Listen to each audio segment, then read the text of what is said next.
Salam jumpa dengan saya Sudirman. Kali ini saya akan memberikan materi akuntansi dengan pokok bahasan jurnal umum.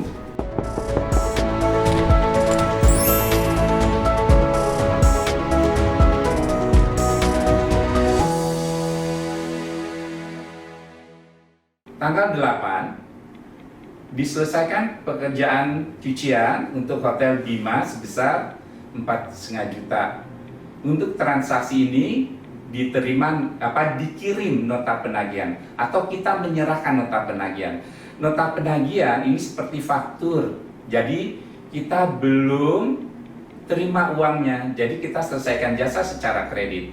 Jadi apa bedanya tanggal 4 dan tanggal 8? Tanggal 4 kita terima tunai, jadi cash debit pendapatan jasa kredit.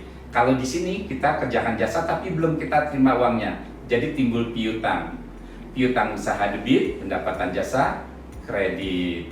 Kemudian tanggal 10 untuk memperbesar modal dipinjam dari Bank Angkara dengan ikatan hipotek.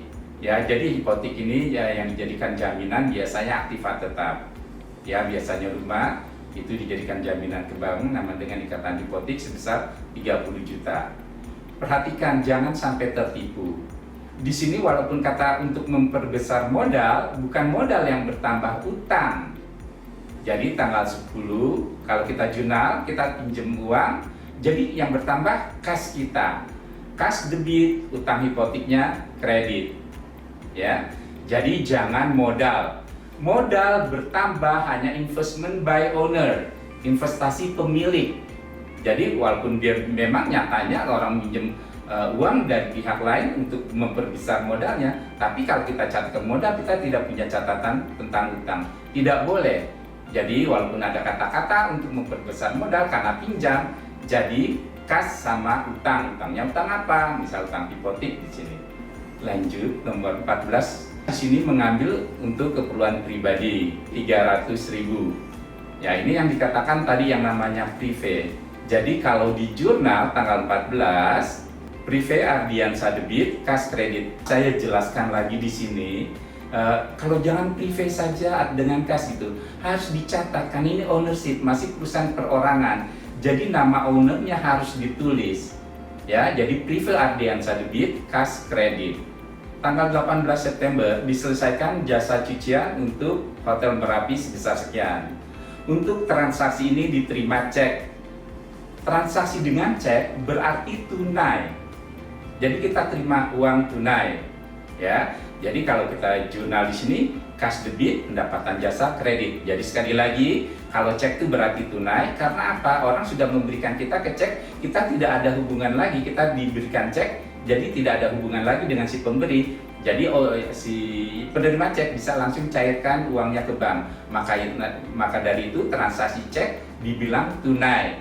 Jadi cash debit pendapatan jasa kredit. Tanggal 19 September pemilik menginvestasikan ke dalam perusahaan berupa peralatan toko. Nah, ini yang saya katakan. Jadi ownernya menginvestasikan ke dalam perusahaan berupa peralatan toko. Jadi kalau kita jurnal peralatan toko debit tanggal 19 yang dikreditnya modal. Jadi sekali lagi nih. Jadi ownernya menginvestasikan dalam hal ini peralatan. Jadi peralatan toko debit modal kredit. Tapi kalau pemilik yang menginvestasikan uang tunai, jadi tambahkan aja uang tunai debit, modalnya juga dikredit. Kalau sekaligus misalnya uang tunai dan peralatan. Jadi yang didebit kas, peralatan dan modal. Jadi jelas perbedaannya. Jadi tadi pinjam dari bank untuk memperbesar modal itu biasanya tipu-tipuan dari soal saja. Jadi harus tahu intinya, saya bilang sekali lagi, modal bertambah hanya investasi pemilik. Selanjutnya tanggal 20. Dibayar premi asuransi untuk setahun. Ini lagi saya katakan setahun itu dibayar di muka. Jadi kalau kita jurnal, asuransi dibayar di muka debit, yang dikreditnya kas. Tanggal 22 diterima angsuran piutang dari Hotel Bima. Yang tadi kita kerjakan secara kredit, nah sekarang Hotel Bima mengangsur ke kita. Jadi yang berkurang apa? Piutang kita berkurang, apa yang bertambah? Kas bertambah. Jadi kas debit, piutang usaha di kredit. Tanggal 25 diterima pendapatan komisi dari toko Merdeka. Mungkin pendapatan komisi di sini ini sebenarnya di luar usaha, dia usahanya dry cleaner, dari cleaning. Nah, mungkin saja dia ada relasi bisa menjualkan peralatan ke orang lain. Jadi kalau kita jurnal di sini kas debit pendapatan komisi di kredit, ya, pendapatan normal balance kredit bertambah kredit.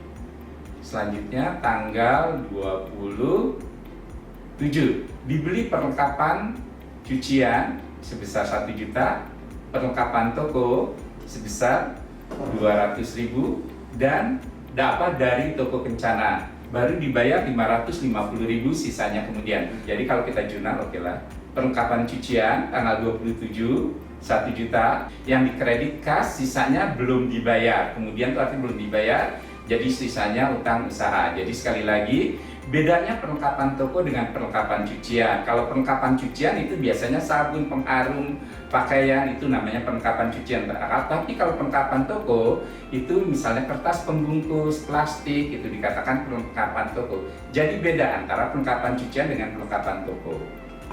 Jadi dibayar dengan tunai sebagiannya belum dibayar. Tanggal 29 dibayar angsuran utang bank. Yang tadi itu kita bayar utang hipotek sebesar 3 juta dan bunganya sebesar 300.000. Jadi kalau kita jurnal, utang banknya berkurang hanya 3 juta. Bunganya itu merupakan beban. Ya, jadi kalau kita jurnal, utang hipotek 3 juta debit, beban bunga debit 300.000 dan kasnya 3.300.000.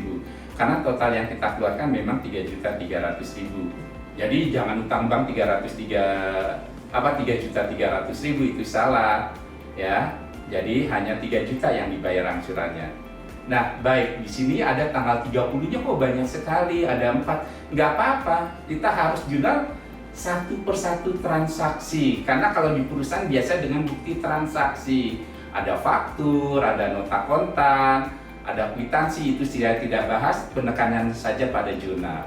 Jadi nanti juga dalam perjalanannya Anda tahu semua. Jadi harus per transaksi. 30 yang pertama dicatat pendapatan jasa tunai sebesar 6.700.000. Jadi untuk bulan terakhir, minggu terakhir dalam bulan September dicatat semuanya, mungkin dalam minggu terakhirnya itu 6.750.000. Jadi kalau kita jurnal pasti sudah, ya, tadi sudah tahu pasti cash debit, pendapatan jasa, kredit. Ya, 6.750.000, yaitu nomornya tadi sudah saya jelaskan, ya. Jadi sekali lagi penekanannya, saya ulang untuk referensi di sini adalah nomor akun. Jadi referensi dalam jurnal umum namanya nomor akun, karena beda lagi konteksnya kalau kita belajar ledger, referensinya akan beda. Baik, tanggal 30 yang kedua dibayar gaji karyawan. Pasti kalian tahu semua, ya. Beban gaji debit, kas kredit. 30 yang kedua, beban gaji debit, kas kredit. Kemudian 30 yang ketiga. 30 yang ketiga di sini perlengkapan toko yang terpakai sebesar 650.000.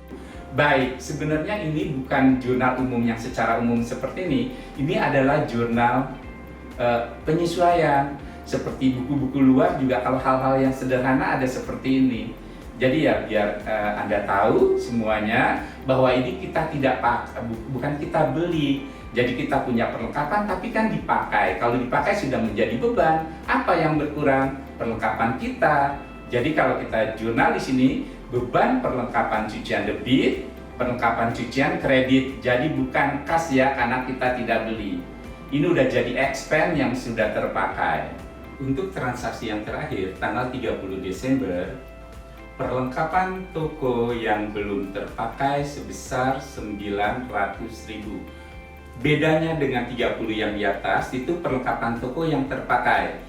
Jadi kalau yang terakhir di sini perlengkapan toko beda, ya, sekali lagi perlengkapan cucian tadi yang terpakai, di sini perlengkapan toko yang belum terpakai, artinya yang masih ada 900.000. Jadi langkah pertama kita harus menghitung dulu sisanya berapa. Di neraca ada perlengkapan toko sebesar 1 juta. Kemudian tanggal 27 kita beli lagi perlengkapan toko 200.000. Berarti perlengkapan toko kita ada 1.200.000. Kalau perlengkapan toko yang belum terpakai 900.000, jadi yang terpakai 300.000. Jadi seperti jurnal penyesuaian juga sebenarnya ini. Jadi kalau kita jurnal, jadi beban perlengkapan toko debit 300.000, perlengkapan toko kredit 300.000. Saya rasa itu, sampai jumpa untuk materi selanjutnya. Terima kasih.